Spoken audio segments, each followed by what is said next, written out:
वाली और शंख धारणी। तो भगत जन अपने अनेकों आवश्यकताओं को लेकर दरबार में आते हैं। जिस प्रकार से आप भगत जाना जब पहली बार आए, जब 5वीं 10वीं बार आए हैं, तो आपको यह आवश्यकता लेकर के आए होंगे। 2 बार 4 बार 5 बार यह आवश्यकता को लेकर के आप दरबार में आते हैं। उस आवश्यकता की पूर्ति हो जाती है। जो आवश्यकता की पूर्ति होती है, आपके मन में दूसरा आवश्यकता आ जाता है। जब तक आवश्यकता की पूर्ति नहीं होती, माता जब कथा सुन ले, कढ़ाई चढ़ा दे, घंटा मार दे, नरियर पढ़ दे, हम दर्शन कर दे, मतलब भाई कह दे, बहुत तमाम प्रकार से आप मानते हैं। फिर मन में आता माता जी हमारा हाई पूरा गए तब जानी। माने एक सीढ़ी आपको माता जी ने चढ़ा दिया, आपको विश्वास मतलब हो गया, तत्काल तो हो गया, और फिर अगला आपके सामने काम आ गया, तो माता जी हमारा हाई अब पूरा तब हम जाने। फिर दूसरा किसी प्रकार से हो गया, फिर तीसरा का भाई हो जाता हूँ। ऐसा हाई हाई हाई हाई करते करते पूरा जीवन व्यतीत हो गया। आपको मतलब भरभा नहीं किया, मैंने आपको जो आवश्यकता था उसकी पूर्ति भरभा नहीं किया। इस तरीके से आप एक आवश्यकता, इसमें तमाम भगत जी विचलित भी होते हैं, भटकते भी हैं। तमाम भगत भटकते हैं, जिसमें कोई आपको आवश्यकता को लेकर के आए और वो आवश्यकता आपके लिए आवश्यक था, अनिवार्य था, उस कार्य की पूर्ति हो गई। साल भर 6 महीने आप दरबार से लग गए, फिर कोई आवश्यकता आई, किसी का दुख तकलीफ आ गया, या जी बरकत नहीं हो रहा है, या किसी का तर तकलीफ हो गया, या फिर आप परेशान हैं, कुछ और कुछ भी किसी प्रकार को लेकर के, कोई तन से मन से धन से किसी प्रकार से आपको दुख आ गया, आपके मन में आया कि भाई माता जी मैं पूरा कर, तब जाके जगदम्बा ने आपकी आवश्यकता को महसूस किया और आपका वह भी कार्य पूरा हो गया। ऐसे करते करते आपको 10 साल 12 साल 15 साल बीत गया। तुमको लगता है 2003 से जब से दरबार बना, कितने भगत आए, कितने भगत गए, और कितने भगत आए स्थायी हो गए। मेरे द्वारा भी देखा जाता है, दरबार में हमेशा रिकॉर्डिंग होता है। अब कितना मतलब जब आप भक्तों का फोटो या वीडियो देखा जाता है, मतलब तमाम भक्तों कितने लोग गए, कितने लोग आए, इस तरीके से देखा जाता है। ये लगता है ये क्यों गए, क्यों आए आवश्यकता के लिए और गए आवश्यकता की पूर्ति नहीं हुई। इसलिए यानी एक आवश्यकता की पूर्ति हुई, 2 4 7 10 साल बीत गया, फिर दूसरी आवश्यकता आई, वह भी बीत गया, तीसरी आ गया, तो कोई गारंटी नहीं है कि जो चीज आप मांगे वो मिल ही जाएगा। कोई गारंटी नहीं है, कोई गणना नहीं, कोई गारंटी नहीं है। आप तो अपने मन में गांठ बना करके बैठे हुए हैं, माता जी हमारा हाई पूरा करे तब हम जानी।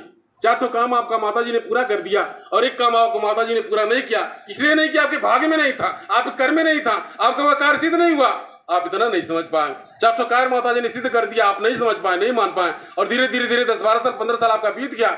इसके बाद में यदि एक और आपकी आवश्यकता की पूर्ति नहीं हुई, वही बन कहा जाए तो माता जी महाराज पुराना काम ना पूरा करें, ऐसा का टाइप कहता है। स्वार्थ है, ऐसे लोग कहीं नहीं टिकते, कहीं डरते।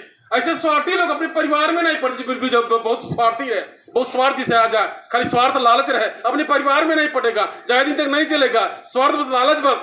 ये तो जगदम्बा माँ का परिवार है। अब मतलब ये विश्वास रूप का दरबार है। इन दिन आप भटकिए न, इधर उधर न जाइए, आप प्रतीक्षा कीजिए, आज की पूर्ति अवश्य हो जाएगी। आपकी विचलित होने भटकने की आवश्यकता नहीं है। प्राय यह भी देखा जाता है, आप भक्तों को जिस प्रकार से मान लीजिए किसी का तबीयत खराब हो गया, या किसी का मतलब एक्सीडेंट हो गया, या फिर किसी की मतलब मृत्यु हो गई, कोई गुजर हो गया, उसकी मृत्यु हो गई, तो मन में आकर हम दादा का मर गए ना, हमारे माई का ऐसा हो गए, या फिर हमारे मतलब बकाने में हमारे कैसे तबीयत खराब हो गई, तो बड़ा माता जी पूजा पाठ करे लू, कहीं तो ऐसी गड़बड़ी हो गई, कहीं मतलब कहीं माता जी कम पर गए, ऐसा का मन में आता, कहीं ऐसा का हो गई। इस स्वार्थ है नहीं, ये व्यक्तिगत स्वार्थ है। इस व्यक्तिगत स्वार्थ के कारण आप भक्तजन भटक जाते हैं, विचलित होते हैं। अगर आपको माता जी का ज्ञान होता, माता जी को बोध होता, माता जी की भक्ति और शक्ति के विषय में आपको ज्ञान होता, शायद आपका मन विचलित नहीं होता।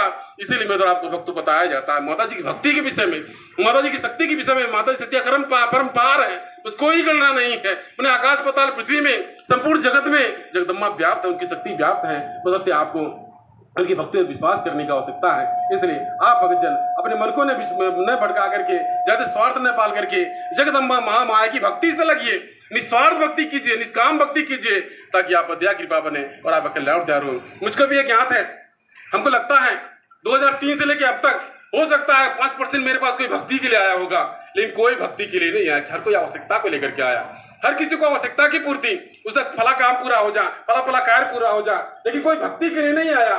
और आज जो आया सचमुच तन मन धन से जो समर्पित हुआ, आज माता जी के दरबार माता जी का हो गया, और सचमुच में वो चरण, उसको चरण शरण मिल गया। इसलिए कहा जाता है कि मतलब निज स्वभाव जनी चरण शरण दीजिए। जगदम्बा जिसको चरण में शरण देती है, तुम दुखवा पड़े सुखवा पड़े, लाभ हो हानि हो, किसी प्रकार का कोई फर्क नहीं, सब माता जी का।